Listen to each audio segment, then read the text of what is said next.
Good afternoon. I'm Kathy Fettke.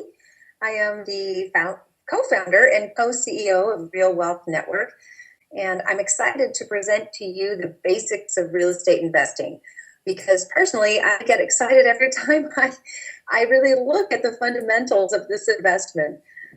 Over the years, I've checked out lots of other deals and other opportunities, and just nothing seems to compare, and I think you'll see why as we go through this. So I put some kind of examples here where Joe, gold.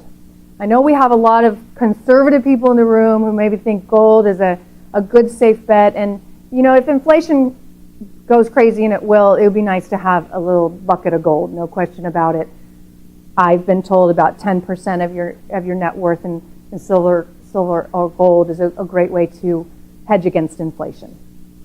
But the problem with it doesn't pay you any money every month, and it's a gamble. So, but Joe wants to do it. He buys $100,000 worth of gold, and now he has $100,000 worth of gold. This person, Mary, uses $100,000 to buy stocks, but she wants to leverage, so she buys them on margin.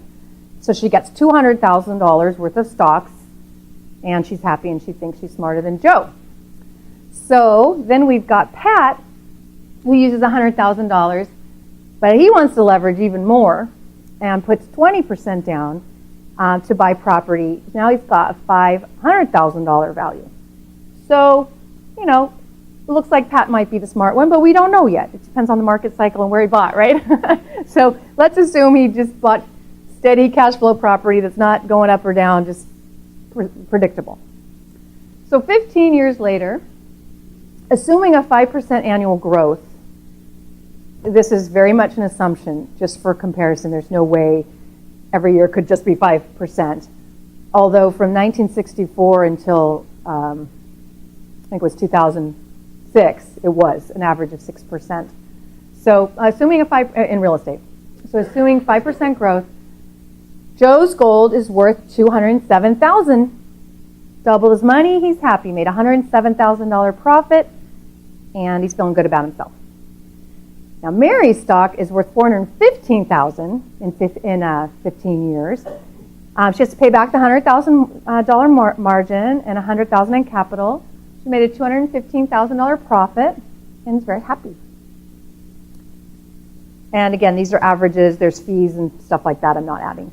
So Pat's property is worth $1 million at that 5% growth because of the leverage, because he was able to acquire so much more than just the $100,000 that he had.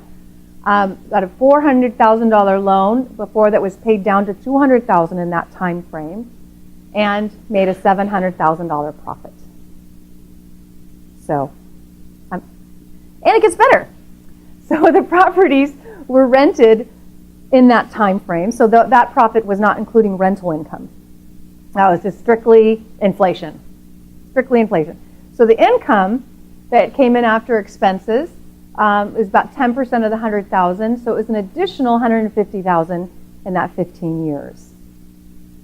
And if Pat put all that cash flow toward paying off the loan, instead of putting it in his pocket, that $150,000 would accelerate the payoff, and he'd own those 10 properties free and clear. So that means he'd have $1 million equity plus $120,000 of rental income for the rest of his life, and then to pass on to his children or give to mom or pay for college or whatever it may be. So which plan do you like?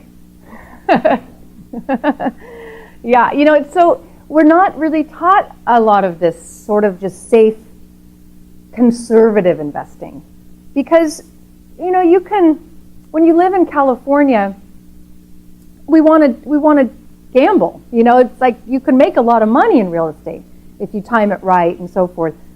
And that's the key. You got to time it right. You got to know what to look for, see the signals and the signs, understand the market and what's coming, and get in and get out at the right time.